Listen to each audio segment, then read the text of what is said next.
Good evening. On behalf of the Conflict and Resilience Research Institute Canada, I'm delighted to welcome you to episode number 14 in our ongoing webinar series under the larger initiative titled Charting a Lasting Path to Lasting Peace in Myanmar.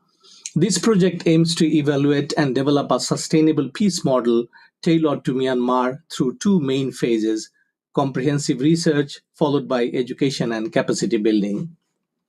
The audience, before I start the webinar, as a tradition, let's do the treaty recognition. The institute is located on the original lands of Anishinaabe, Cree, Ojibwe, Dakota, and Dene peoples, and on the homeland of Metis Nation. We always remember the contribution of our indigenous people in the civilization and the growth of the country itself. And we are all promise bound to work together within the spirit of truth and reconciliation. The audience, launched with funding from Global Affairs Canada in February 2025, this multi year project will harness research, innovative e negotiation technology using smart shuttle, reconciliation strategies, and regional workshops to lay ground for ceasefire and post conflict reconstruction. In its first phase, we conduct foundational fieldwork, drawing on peace processes from Aceh, Strack to diplomacy to inform interventions. The second phase will engage stakeholders via workshops across South Asia and a culminating seminar in Ottawa, bringing in indigenous reconciliation perspective to inform Myanmar's pathways to peace. The goals are ambitious yet very clear: to build knowledge on Myanmar's conflict dynamics and understand the roles of diverse stakeholders, to develop negotiation tools and reconciliation frameworks that support ceasefire and peace processes, to empower local, regional, and indigenous actors through skills based training and cross regional dialogue. The audience uh, uh, today's episode is titled "A Partial History of Golden Triangle" in bracket Opium. It brings into focus one of Myanmar's most contentious regions, the tri-border zone of Myanmar, Laos, and Thailand. This area has long been synonymous with opium production, but beneath that association lies a nuanced history of ethnic resistance, economic marginalization, shadow economies, and foreign intervention. Understanding this history is crucial in shaping a credible peace intervention model. The audience, we are really privileged today to have with us Professor Robert Anderson, who taught quite a substantial period in Simon Fraser University in British Columbia, whose scholarship and field experience will illuminate the intersecting political, cultural, and economic layers of the Golden Triangle and its lingering impact on conflict and peace processes in Myanmar. As we proceed, I encourage you to reflect on how this deeper historical understanding supports the overarching goals of our project, which is transforming conflict into sustainable peace through knowledge, dialogue, and targeted intervention. Thank you all for being here. And as I am at this stage of the webinar, it's my privilege to read a very, very brief bio of Professor Robert Anderson, who is a professor emeritus at Simon Fraser University in Vancouver. He first visited Burma in 1962 at age 19, just after General Ne Win's coup d'etat. He was awarded the PhD in anthropology from the University of Chicago in 1971. And 1971 is quite historic for us, those who used to live in Bangladesh, because that is the year of birth of the country of Bangladesh. Just to add a note here. Professor Robert Anderson is also a visiting professor at UBC, McGill, UCAM, and University of Washington. He is a life member of Clare Hall, a college in the University of Cambridge, and he has been building a network of research environmentalists in Myanmar since 1999. And just to add one more point here, my personal affiliation with Professor Robert Anderson is that with Dr. Zaman, we are working together in bringing out another publication on the Rohingya crisis, and hopefully within a couple of months it should be available in various platforms. And the audience, we are also very happy to see our director, Dr. Hilal Muhyiddin, has kindly joined the discussion today. Thank you, Dr. Hilal, for being with us from such a long distance. Today, what we aim to do is to listen to Professor Bob's discussion in the beginning for about 20-25 minutes. He has kindly prepared a number of slides which are very useful. And of course, at the end, we'll request Professor Bob to allow us to share with our audience in our website. And then Dr. Halal and I would be engaging Professor Bob in a brief question and answer session. In the meantime, if we see and find interesting questions from our audience, those who will be watching it, already there are a few joined.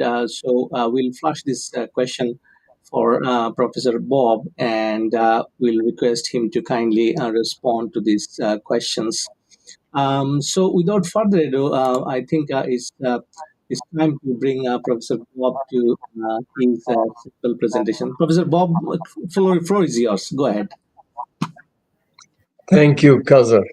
It's a pleasure to be here in the research center tonight, and I hope that this case study will crystallize uh, some elements of conflict and resilience that have characterized northern Burma for a long time. These are old conflicts, but they take on different forms, and they address the world or connect to the world in each different epoch in a very different way. So we're discussing a place that gathered its name in the 1960s. It was a very sort of mysterious but dramatic phrase to call this place the Golden Triangle. But its origins lie much deeper in its past. And so that's what I'd like to talk about, is how we got to this. Uh, I think the film Apocalypse Now plays upon the idea of the Golden Triangle, this inaccurate, but nevertheless, it's this dramatization of what the Americans call the Vietnam War, and which the Golden Triangle plays a key role in the financing of guerrilla warfare. So, but my story starts much earlier, and we could go to the slides now, Kausar, please. Yes, I'm advancing. No, let me. So I'm. Yeah, there. That gives you a colorful but somewhat hard to see. Uh, that's the golden. This my cursor is on the Golden Triangle, which is the convergence of two big rivers, the Ruak from Laos and the Mekong from which originates in China, and it was there that the trading and delivery and originally where opium was put on boats that looked inconspicuous, but were going all the way down to Bangkok. But the popularity of this phrase comes out in the 60s and 70s. So that people of my generation all suppose they knew what and where the Golden Triangle is. Next. Now this gives you the scope of the this huge source area.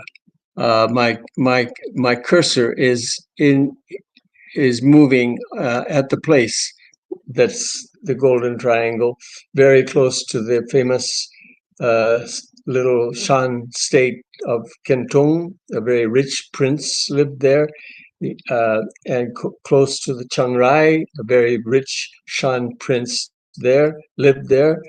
The opium was sourced far to the north, at Wanding and further in the hills of Bamo, and and moving up the frontier between Burma and China, and then carried on donkey trains down to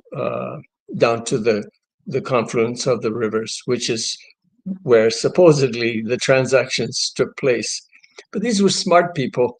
They would make their transactions where it was convenient for them, not where uh, uh, publicists thought they should do it. But there was this um, ambiguous area where local powers were everything, and the big states like China or Burma or India or Thailand had very little decisive influence. Those states had to work through local intermediaries, and the Golden Triangle is a case of resilience among the intermediaries who seized control of the what we call the drug trade. Yes, please move on. There were two huge markets for opium, and one became the production side, and that was northern India. And not only the East India Company was engaged in production of opium, but eventually the Raj decided, that is, the government of India decided to optimize its control and to control the price, control the distribution, and to run opium shops in northern India, actually in what is now Pakistan as well, of course, and what is now Bangladesh as well. At the same time, they noticed, or they realized, that there was a huge opportunity in southern China, which was very well connected through Hong Kong, through international trade, American traders, British traders, French, Dutch, all trading in southern China. They had an opportunity to penetrate that market with opium. Of course, they didn't invent opium, nor did they invent the market, but they brought it on a scale with a penetration and backed by force, or the hint of force was sometimes enough. The demonstration of the use of the cannons and shooting at a palace on the Pearl River was enough to show people that these guys are crazy. They are armed and they will shoot, and we better figure out how to relate to them. And so what we know as the Opium Wars in southern China resulted from that, and they were devastating. And it was one of the processes by which the British state, the British power, took control of certain elements of the Chinese government in the late Qing dynasty. And opium was the medium for this relationship in China. We have to realize that this was important for the British Empire's economy. You can see on the screen, those are the estimates of sort of maybe conservative estimates of the role that the revenue played in the total revenue picture of the British Empire. And that was true probably in 1850, true in 1900, and may have been true up to the 1930s, at which time I think that the commodity economy collapsed. But that's a very substantial contribution to the empire's economy, and therefore a smaller slice to the British economy, the British Isles. Because of course some of this was sliced off, if I may say, to maintain large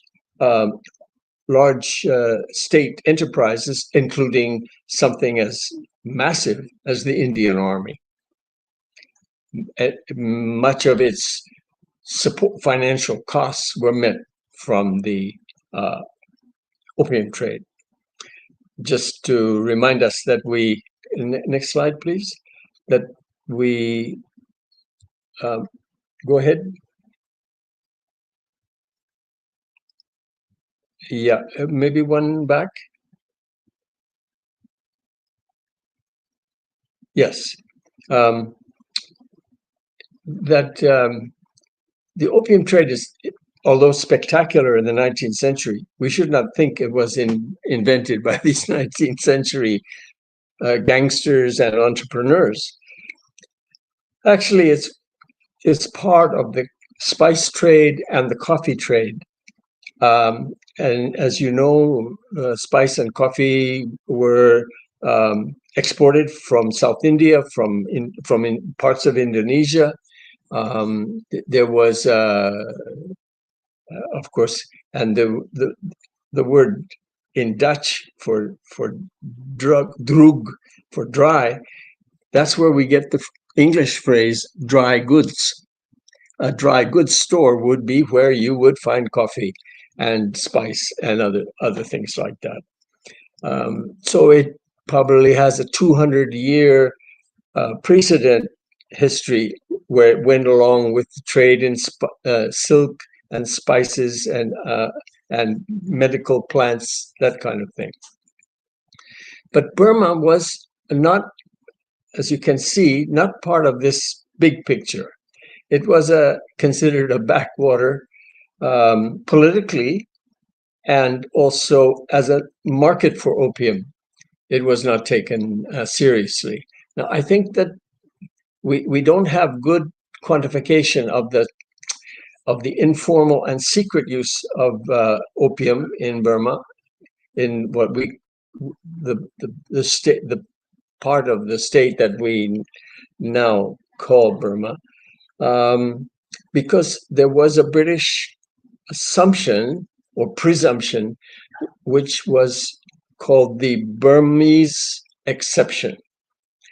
For some reason, policymakers in Burma, who were British, decided that the Burmese would not be able to manage opium in the same way that they had managed in China and in India in the 19th century. And I think they decided they would allow the sale of opium to non-Burmese, that is, Chinese laborers, Indian laborers, the Shan, the Kachin, the Karen, all the so-called ethnic minorities of Burma. But for the Bamar speakers, they exercised this exceptional practice. So Burma was a kind of halfway between these two gigantic bodies, the South China market and the North India production side. And some entrepreneurs began to see Burma as a stepping stone between the two big productive markets. Next. So all of what I'm saying. Can we go back one, please?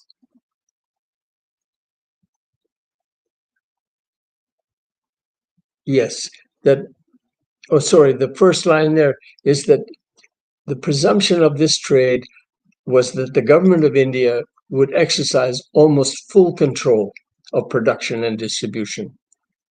And it couldn't, but the idea underlying it was sufficient that a great deal of Indian revenue, or a great deal of revenue in India, was derived from this control. And it cost them money. They needed a big police force, they needed intelligence agents, they needed sealed off factories to cook it and to store it, and they did quite well, but they did not completely suffocate the resilient private world of opium. Yeah, please, let's go ahead. So that although Burma was a backwater, it was a very profitable backwater for the sale of opium, which they brought from India at very low prices, and they controlled its release through their own shops. And of course, this irritated the Kachin and the Shan and others who were in the opium growing business. And they said, why are you people, you want us to develop an economy? You want to help us have economic development? Why are you bringing in this rather average quality opium when we can grow much better stuff and we can sell it to you? And that would be an economy. But they stuck to the model all the way until the Japanese arrived in the invasion of 1942. So it was used by the 1940s as a currency stabilizer. It's a medium of transmission, and they were living where a new rupee had been imposed, a new Chinese dollar had been imposed, and the only currency of any consistency was the Indian rupee, which were in short supply. So opium was a good business choice. You could trade, you could expect repayment from a person who said, "I'll have my opium crop in 1 month, and I'll come and I'll pay you then," and that's how it worked. And that was sufficient in this boom time of the European War. When Hitler invaded Poland, it set off a trigger effect that reached all the way to Burma. And it stimulated the Burmese economy, especially on the frontier, but stimulated the Yunnan economy too.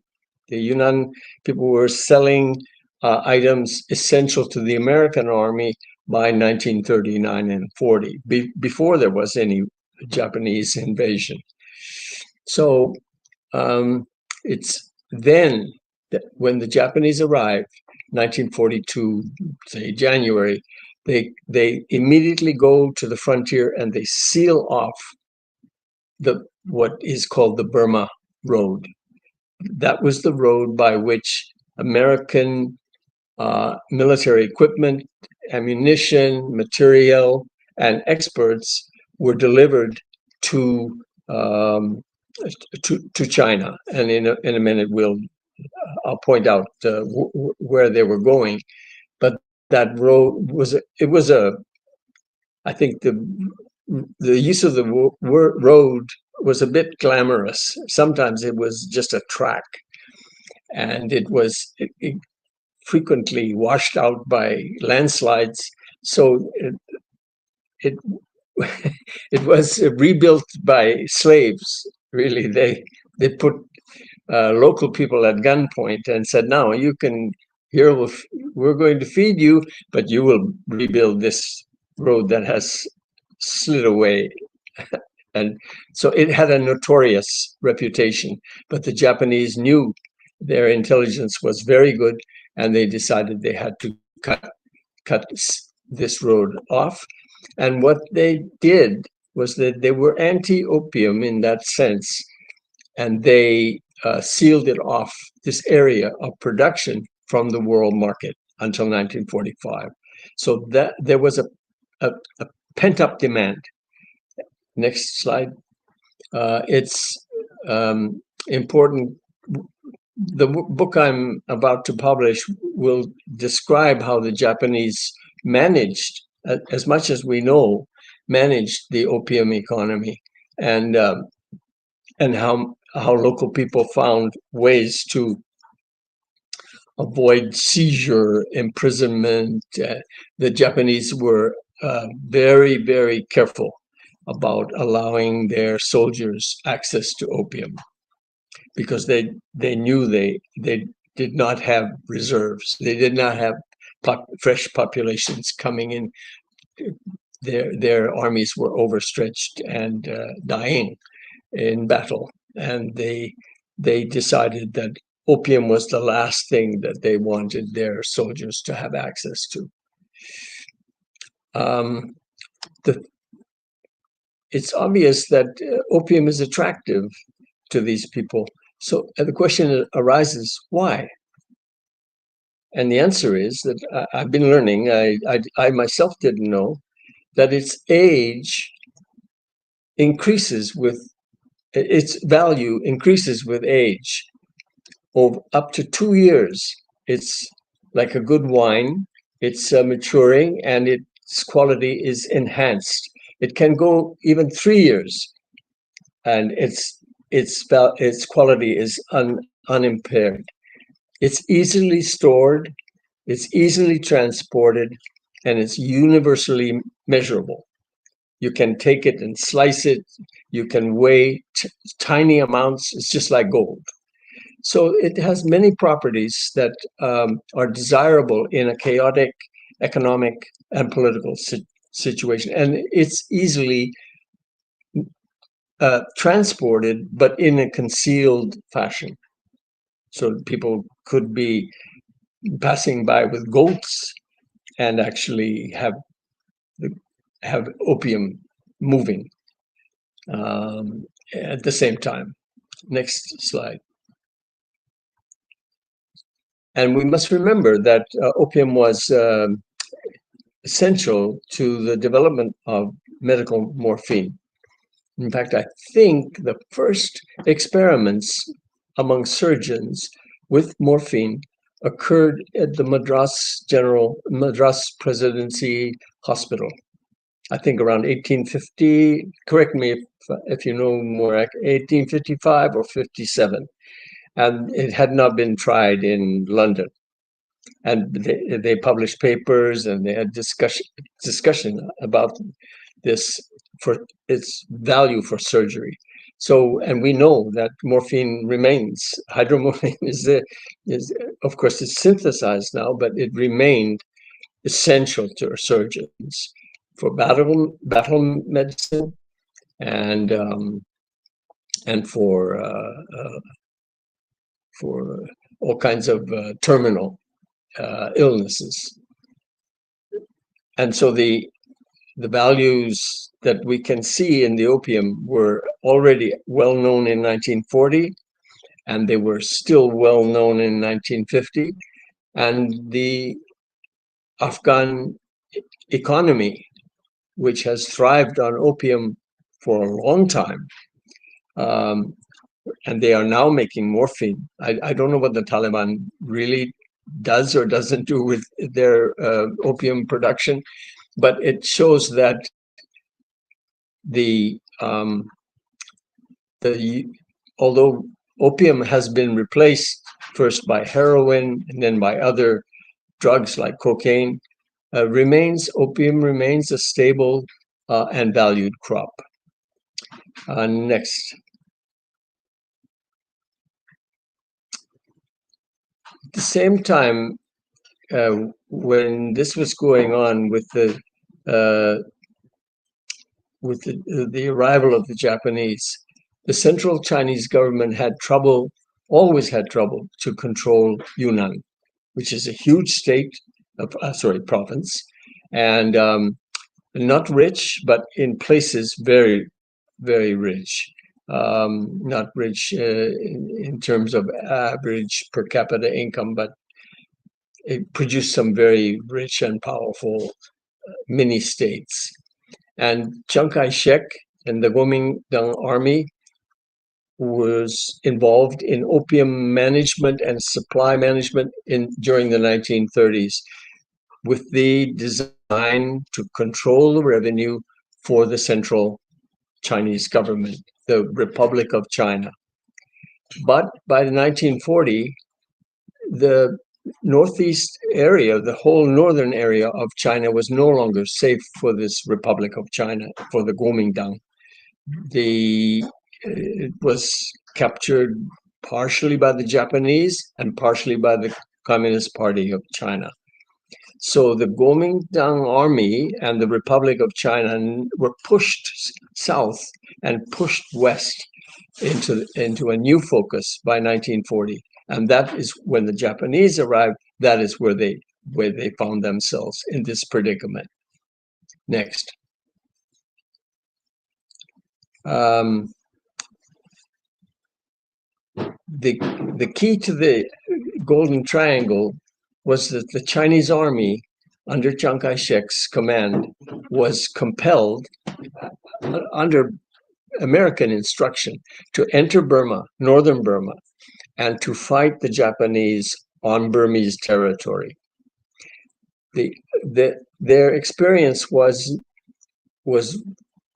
tragic. Thousands of them died.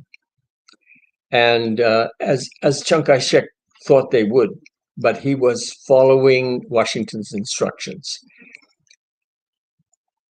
The unexpected consequence was that senior officers of the Chinese army, the Kuomintang army, gained intimate military knowledge of the entire theater of northern Burma. And so their knowledge of what became the Golden Triangle was as great as the Burmese, as great as the Kachin or the Shan. They were quasi-local people, and in some cases, Yunnan business people had families in Burma and families in Yunnan, so they went back and forth. There was a quite high level of knowledge of the terrain and the culture. And in the late 40s, the Republic of China was squeezed out of Yunnan. That was the last space that was left to the Republic of China, to Chiang Kai-shek and to the Kuomintang army. And they were squeezed out, and the only place to go was to Burma. And due to the Korean War, which was starting at the same moment, the U.S. Army became locked in to Taiwan's regional politics, because these were people who were, what's the right word, citizens of the new Republic of China, which happened now to be accidentally in Taiwan. And these people they were not Taiwanese. They had, so to speak, no relationships with Taiwan, but they were stranded in northern Burma. And due to the Korean War, the U.S. Army had to lock itself in to Taiwan's regional politics in northern Burma and into the French colonial politics, in which the Americans thought they could save or delay the French loss of Vietnam. That, we know, is the ground on which the Vietnam War was built. Next. Just to assure you that this isn't a long ago and far away story, this is a picture published by a Dutch institute in Amsterdam of young women with their baby kids harvesting a puppy 2 years ago. And I like it because often you only see a photograph of a teenage girl carefully doing the surgery on the puppy bulb, but here you see it's all laid out, and there's an infant there, and it's always been classified as women's work, a female role, and here's a case. Probably this photograph could have been taken 80 years ago. I've seen in the archives early photographs of northern Burma, 1920s, and the same kind of people are harvesting a puppy. Next. Now, this shows you how close we are. Sorry, unfortunately the images are. Can we remove the pictures of like my face? Yeah, just go back. This shows you Kentung uh, this is a detail that allows you to see this was the, the capital of the Republic of China. That's where Chiang Kai-shek moved the capital from Beijing when the communists threatened it and threatened the whole, in fact, more or less controlled the whole north. And this is the length of the Burma Road. All along, there were depots where the American military equipment, like Kunming, but Guilin here, famous places, they were the key to the remainder of the Republic of China. It was gradually contracting, and eventually they were pushed out through this the Tengyur, where General Li Mi comes from, through Mengshi, and pushed in down here to Kutkai, Lashio, and then the opium business takes place in the Kokang district, in the Wa district. These are famous in international opium gangster history. Next. And as you can see, it's very close to Bangkok. So it's very, very well connected spatially. It's not remote. Now, when the Republic of China is pushed out of China, one of the key figures is General Li Mi, who comes from this place called Tengyur that I just pointed to on the map. And he arrived in the Shan states of Burma. Thousands of soldiers came with him, and their wives and their children, and they all had to camp in the Shan states.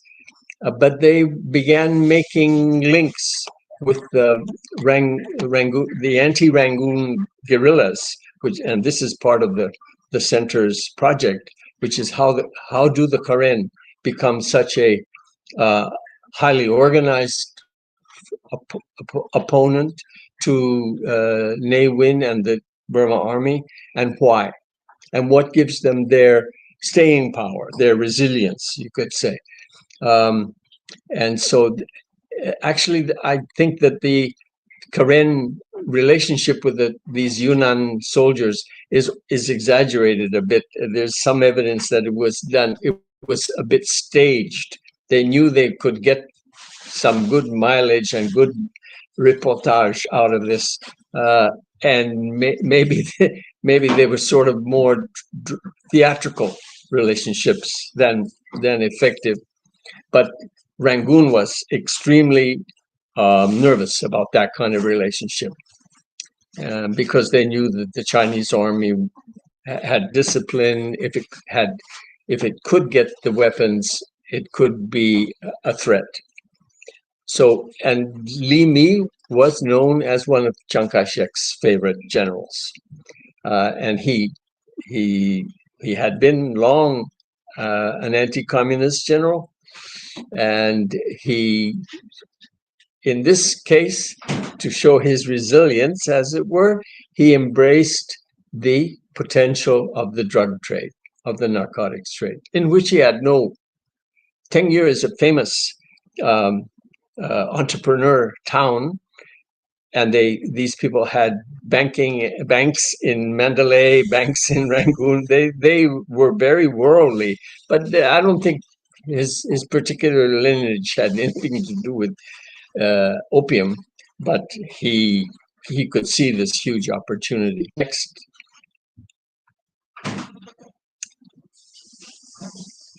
And because these were,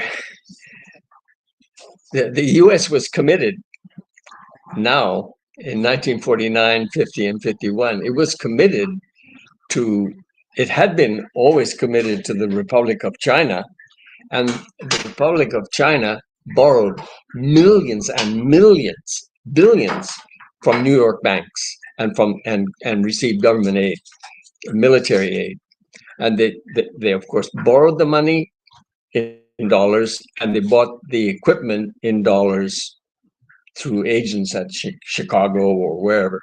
So the Chinese war became part of the American war economy, and so the American assistance to the remnants of the Kuomintang army became crucial. It was how they financed themselves. It's how they avoided starvation. It's how they could escape surveillance from the Burmese army. They even, I think, other people encouraged General Li Mi to invade China again from northern Burma. And you should probably know that Burma was maybe the first country, the first state on earth that gave recognition to the People's Republic. That was the first diplomatic, because they knew that they needed good relations with this huge dragon. But Li Mi, in his sort of, well, in his military fantasy, said, I'll have a well-equipped regiment, and we will invade Yunnan, and we will liberate Yunnan from the communists. And he got this kind of encouragement, whispering encouragement from Taiwan. I'm sure of it. Maybe not so much real tangible support, but definitely airplanes came, equipment, specialists, fighters, and as I noticed there, the Kuomintang, the Republic of China, in a way, is living in northern Burma, and its army is reattacking a country called the People's Republic, which the Burmese have given recognition to. So you can see how delicate this is from Ne Win and from the Burmese government's point of view. And so that the Burmese decided they would go to the UN and ask for the expulsion of Taiwan. You have to remember that Taiwan was the representative at the Security Council for China. So they were contesting the upper echelon of the United Nations world. Next slide.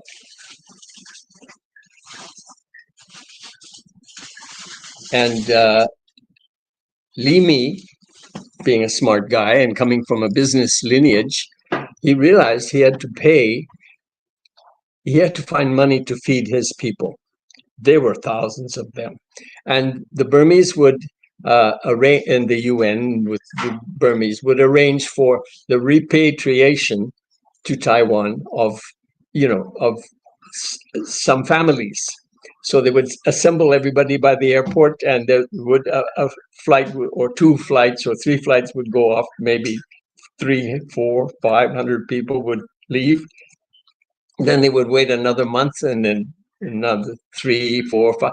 But it was a very slow and deliberately slow process. Even the Americans knew what was going on, and they supported General Li Mi. And the key to the opium was that he could use the profits, and it was very profitable, to pay off, to pay for his fighters, to supply his army, and to pay off the Thai police and the Thai military, who were in control of the opium market to the world. At that moment, that was the only market that Li Mi actually had an influence in, and he squeezed out the old suppliers. He offered security and protection for the opium at almost no price, because he controlled this army, and the competitors were not able to compete with that price. So his interference and created next slide, an opportunity, which is spectacular. It was a scale a transformation of the scale of the economy, of the opium economy, for northern Burma and for the Shan states. And that gave, next slide, it gave the opportunity or the insight for young entrepreneurs from the Shan states and from other parts of Burma to enter this business. Li Mi had a stroke.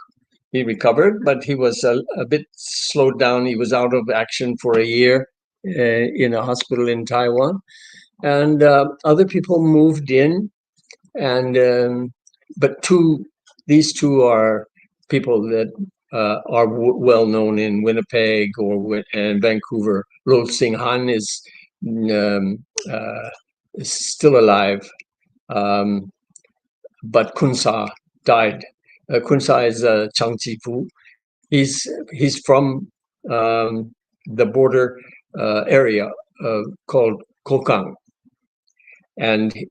but he's Burmese, right? He played very skillfully with the Burmese government, with the Myanmar army, and at the same time, the collapse of the French state opened up a new opportunity in Saigon, and but especially Saigon, because of the partition of Vietnam into North and South Vietnam, and at the culture was changing, so that the opium derivative called heroin, which can be more processed, more compact, and has higher value per unit of weight, and therefore more profitable.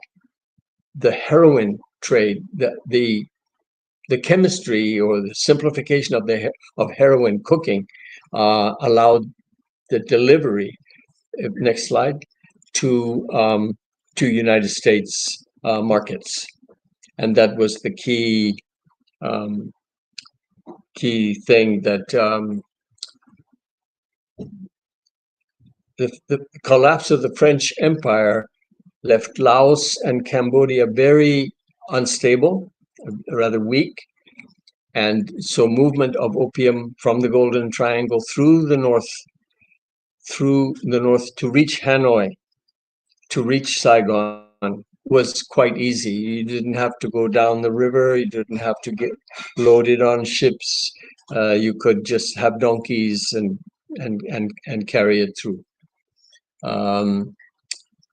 And these people, Lo Sing Han and Kun Sa, they studied under Li Mi. I don't know if they ever met. They were just kids, 22 years old or 23. They said, aha, we have to have an army.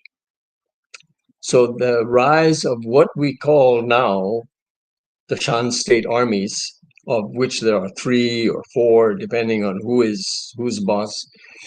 The rise of those armies occurs then.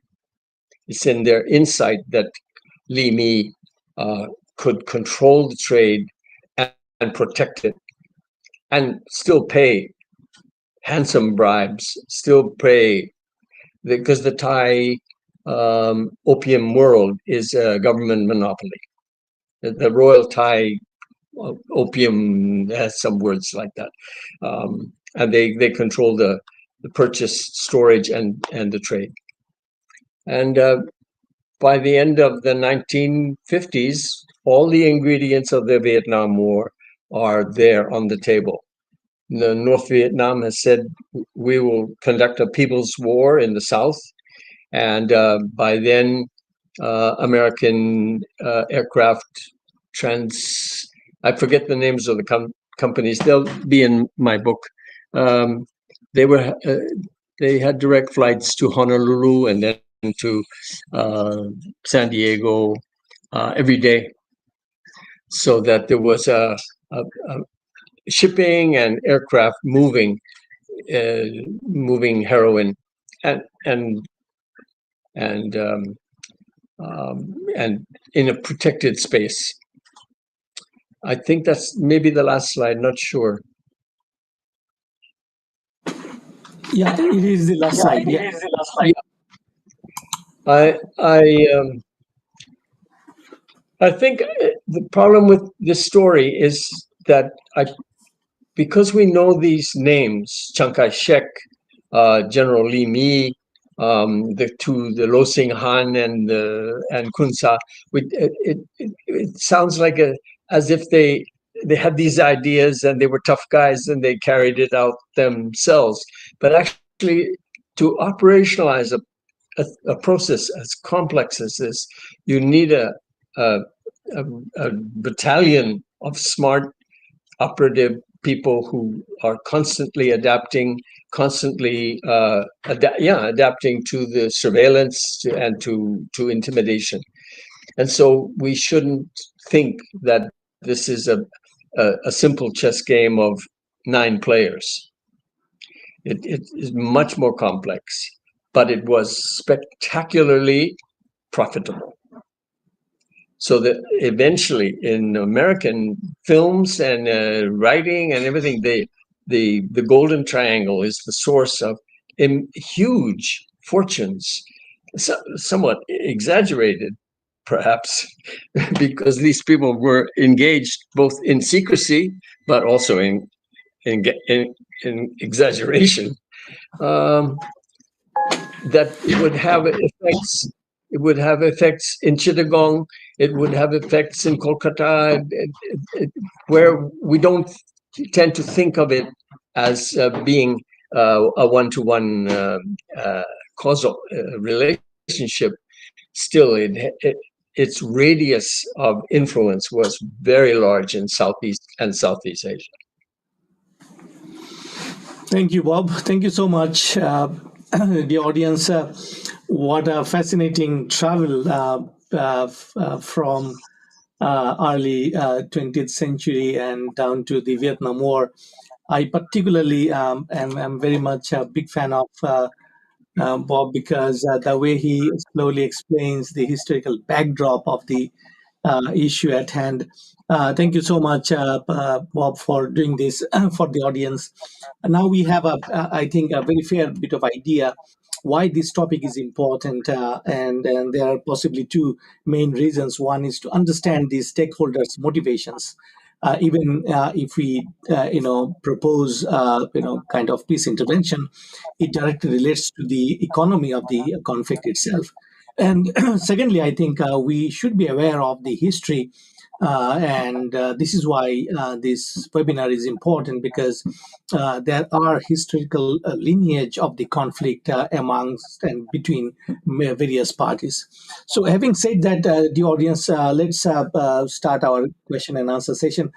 We don't have much time left as per our plan. Nonetheless, Dr. Hilal, if you kindly say something with regards to the presentation, and being an expert yourself as an anthropologist, you might have some interesting questions in your mind. Go ahead, sir.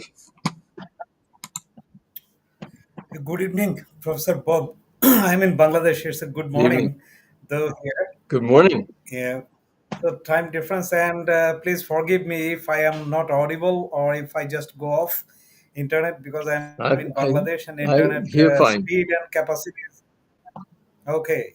Because I was afraid about internet speed and capacity. We are not really that well equipped here, so it's a very on and off most of the time. This is why you might not hear me sometime. If you don't hear me properly, just ask me.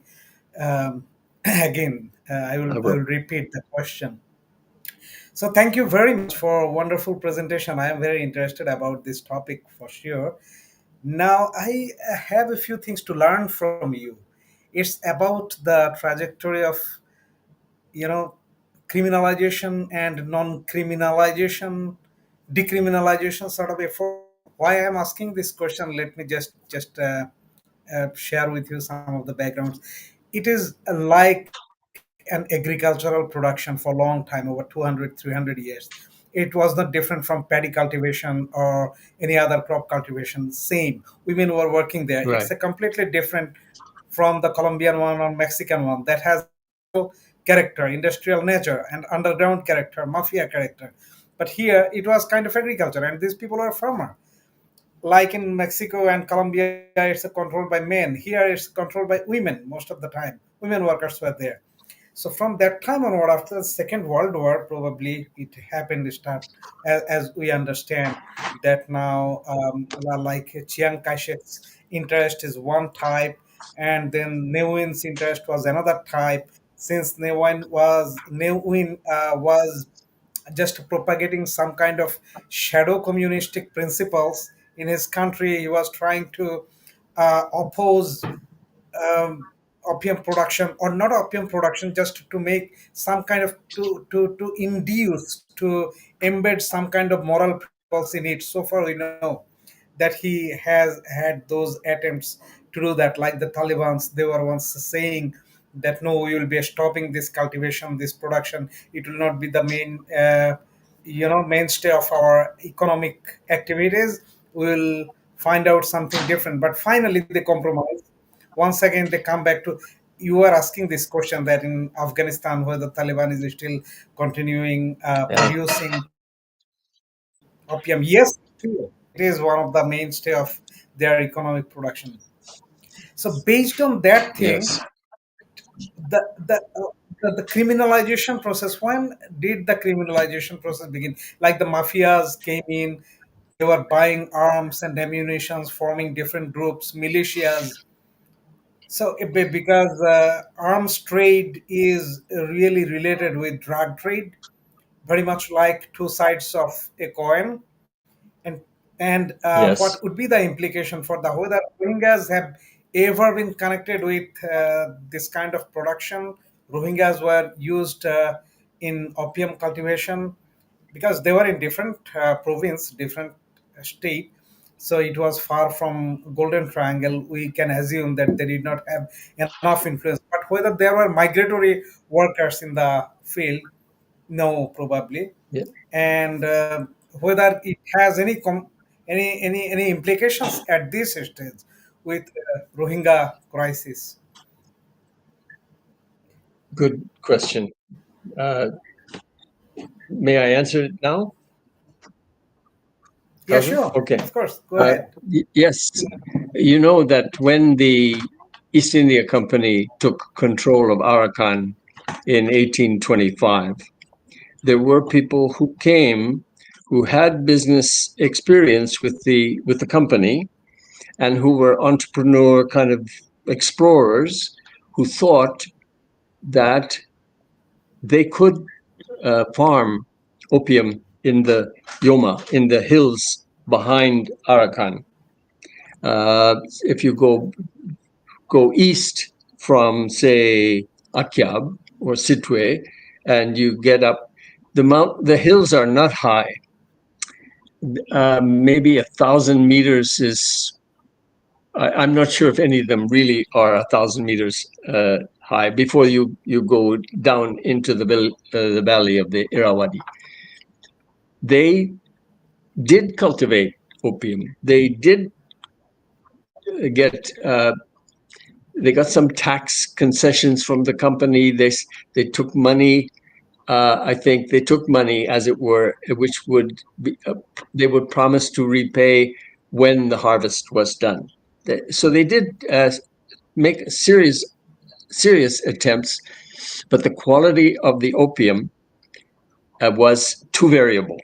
Occasionally good, but usually not not as good as say Bihar, and not as good as the frontier between Myanmar and China. So I think they they realized that unless they get something really superior, they would ultimately be crushed because these two big forces, the Chinese force and the Indian force, were so large that you'd have to have something spectacular. And they did try. They thought that they could apply the company's model and to Arakan. And in that case, they would use migrant workers, local workers. I don't quite know. No one has done a dissertation on this, who actually were these people, but I do know that it occurred. It's a good question. The question about criminality or criminalization is interesting because different, for example, Burma enters a thing called the International Opium Commission, which is formed by China, by India, by Thailand, even Japan is in this commission, and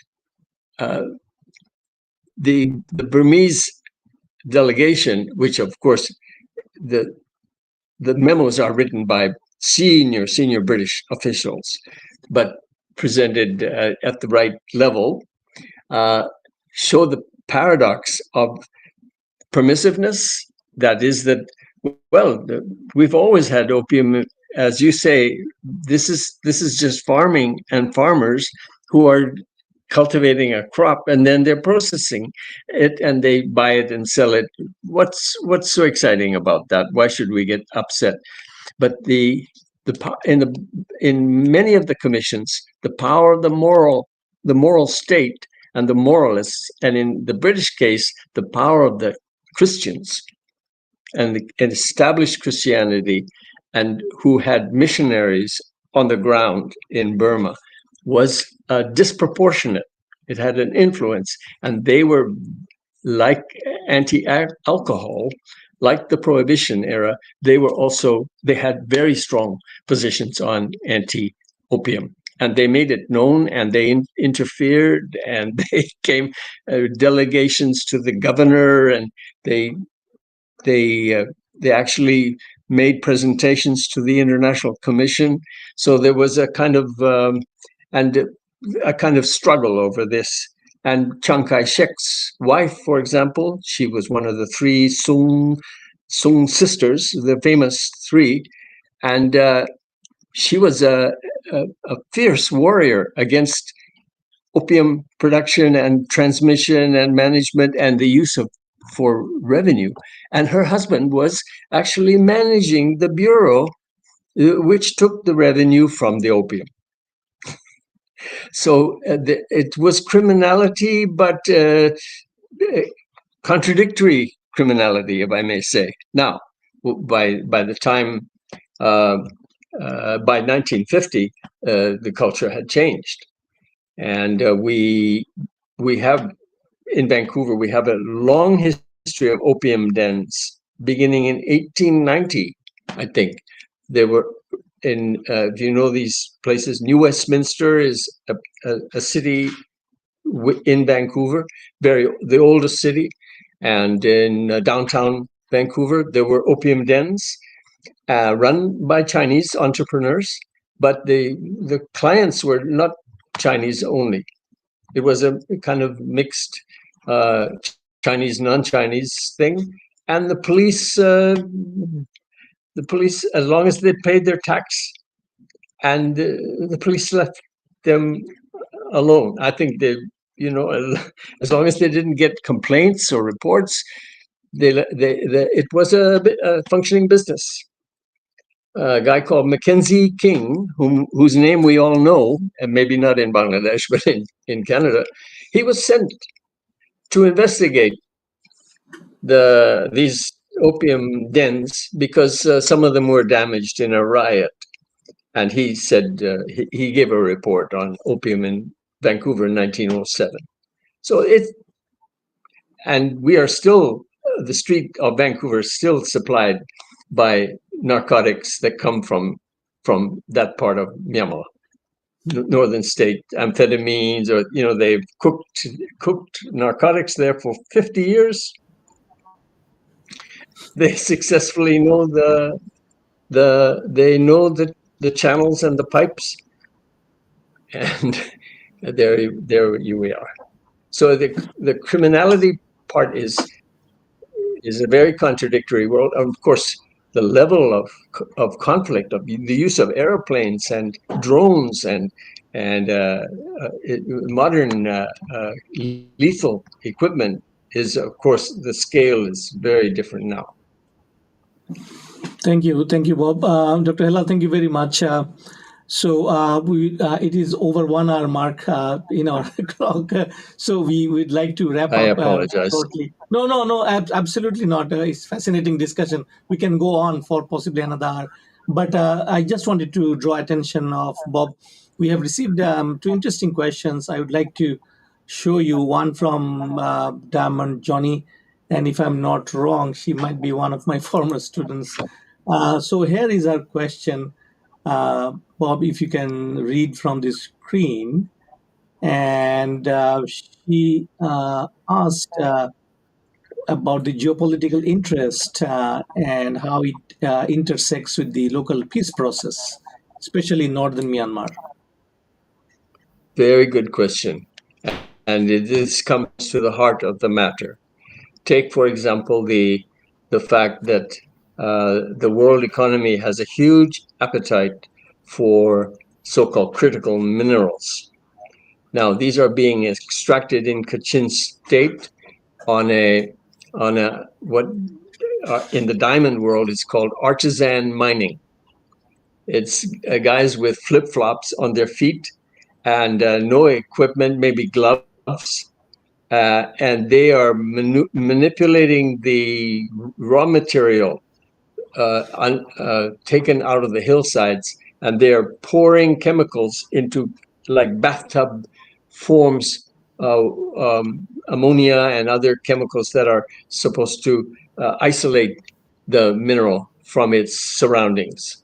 Now, I'm guilty of a geological crime here. I'm not describing it correctly, but I've just seen the pictures.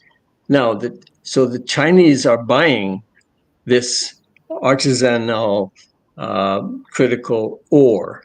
It's not refined yet, but they take the ore and they will make military equipment that they will eventually sell to the Arakan army, or that they will sell to the KIA, Kachin Independence Army, or that they will sell to the Myanmar army, depending on who is asking, who is paying, who's offering, and what is the price. And so the Chinese government, which is supposed to be, in theory, backing the Myanmar Naypyidaw, the army and the state of Myanmar at Naypyidaw, is engaged in an informal commercial world, which is very dangerous because of the toxic material being handled, and surrounded by people who are well armed to protect it. And there's no People's Liberation Army person in sight. The Chinese state is in a remote relationship, but yet they're engaged in this hyper conflicting set of activities in which the KIA has taken control of Kachin State, and the same way that the Arakan army has taken control of Rakhine State, and the weapons they are using are, if they're not bought from the Czechs, if they're not bought from the Hungarians, or not bought from the Russians, I can't say. They may be bought from the North Koreans, but they are also bought from China. And we know the names of the companies, etc. So Diamond Johnny has come to the heart of this.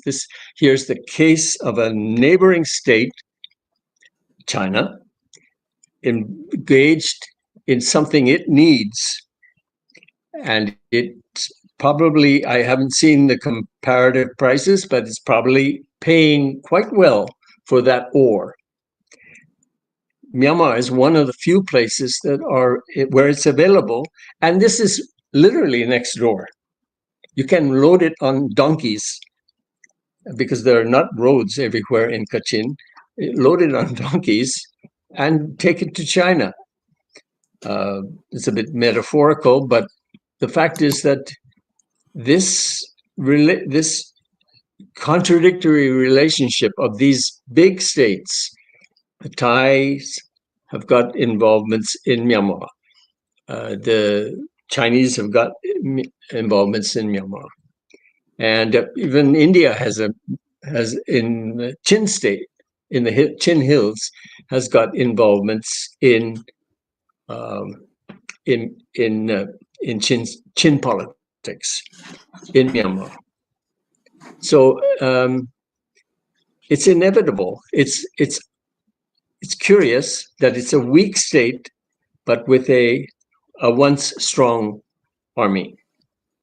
But the state structure is so feeble that even a thing as important as critical minerals and so exciting to the world economy is being hauled out by guys in flip-flops with no gloves, but maybe a mask like this, which is minimal protection. So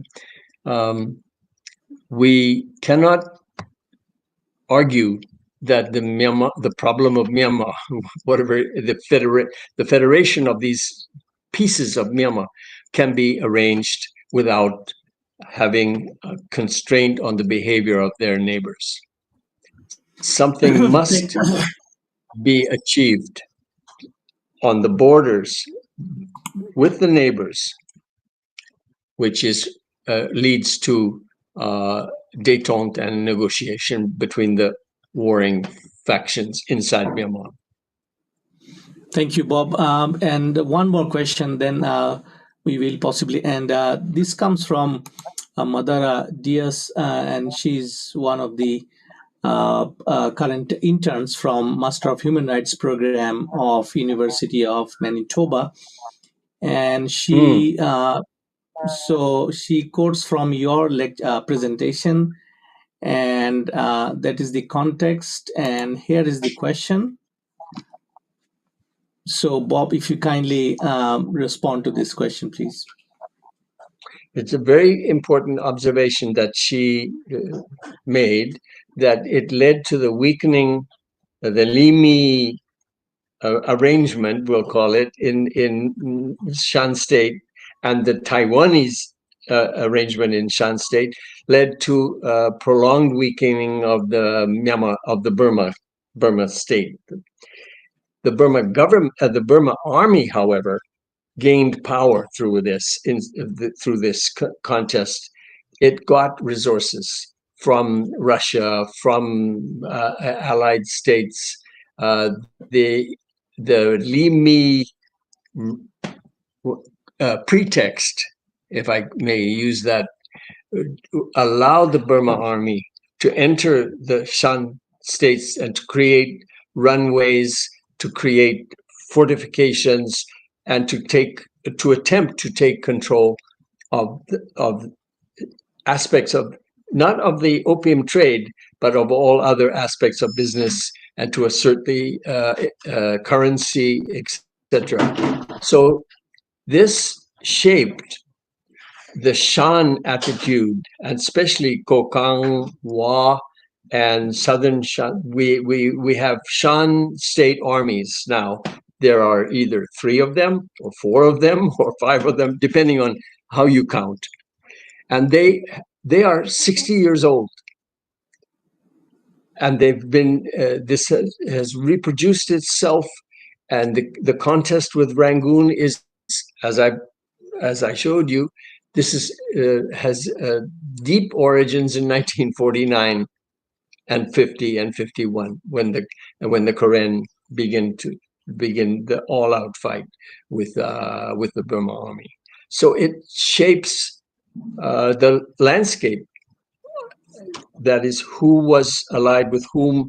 When your grandfather was the boss, or my grandmother was married to your grandfather, there are archaeologies of relationships going back to 1950, or actually to the end of the Japanese War, that they're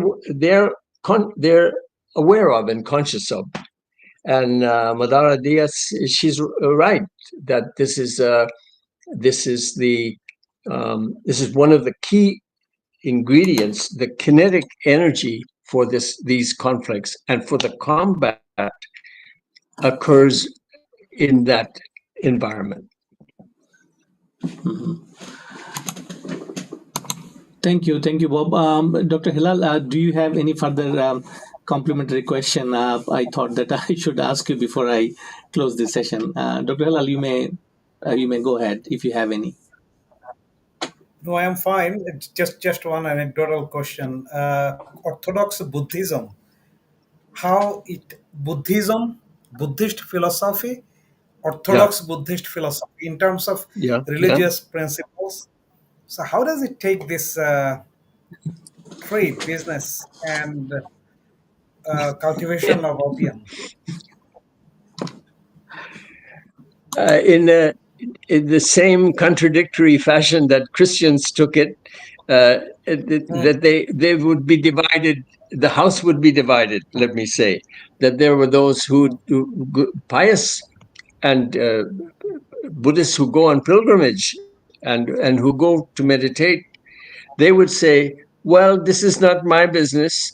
It is a nasty business, but if they put the money on the table, we will run the orphanages with the money, or we will do this good thing or that good thing." And in the Kunsa case, he did massive amount of donations to the monasteries and to the payad, to the shrines, and Okay, he never he was okay, not using the interesting. television to do it, but he would. Kunsa was a multi-billionaire, and he was accepted finally at the end into Burmese society and Burmese economy, sort of accepted. And people said, no, no, this is wrong. The state cannot engage with this person and with his wealth. But he was seen to do things usefully, and the government didn't stand in the way and encouraged it, because out of that they got the wing of a hospital or some swimming pool. I'm making things up. I don't know the list of things that he did, but he was very careful to give to the monks, to the monasteries, and to the payas, where uh, special on the special days the scriptures are read, over 24, 36 hour periods. He did all of that. You asked a very good question. Thank you. Thank you very much, Bob. What a wonderful session today. The audience, we are going to wrap this session up now, and I don't dare summarizing because I was just listening quite intently the historical journey of the conflict, and I think once, if you ask me to take one takeaway from this session is about this whole idea of trade of opium and how it has fueled the ethnic armed struggle in that part of the world, which we are still talking about. Professor Bob is a scholar in this area, and not only he wrote books on it, and he's still writing, but also he traveled in that area personally. And maybe in one of the next sessions, we'll go to Bob and ask to reflect upon his journey in that part of the area while he was very young.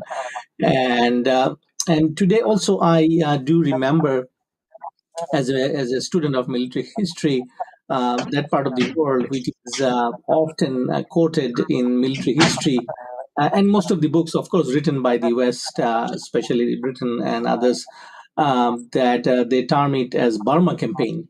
So during the Second World War, as Bob was mentioning about Burma Road, I was just reflecting because we did a lot of exercises while in the military, especially in the staff course. So this whole theater was very interesting, and you have heard snippets of this history today as well from Bob's presentation. And maybe at some point in time we might have to revisit, because this is such an interesting topic and it's very close to my heart with regards to military strategy of 14th Army, led by General Slim. And at that time, undivided, Indian subcontinent, a part of Bangladesh, especially was the headquarters of 14th Army.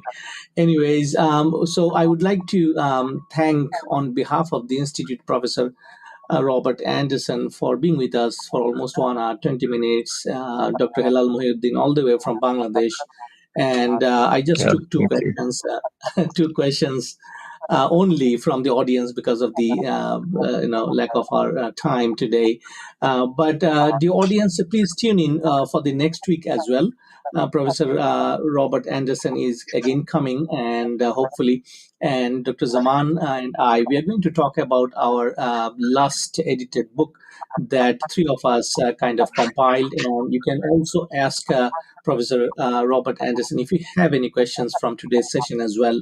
So it is going to be aired next Friday at the same time, 9 p.m. Central Standard Time. And we'll invite you to join us and contribute to the knowledge building towards peace. With this, thank you very much once again, and stay well. And please follow us in our social media feed and other places where you can see what we are doing. Thank you, Bob, once again. It's great to have you with us, and I'm sure we have been benefited from your deep insights into the history. Bye bye. Thank you and good night.